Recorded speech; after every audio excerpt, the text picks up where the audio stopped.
সিমের ভর্তা কিভাবে বানানো হয়? আপনারা যারা শিখতে চান বা দেখতে চান তাহলেই দেখুন।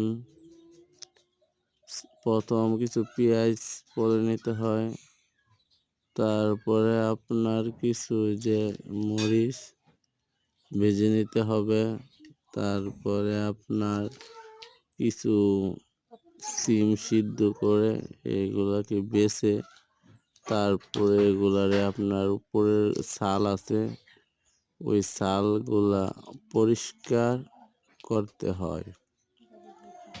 পরিষ্কার করার পরে এগুলোকে সুন্দর করে গুছিয়ে একটা বাটি বলেন বা বলি বলেন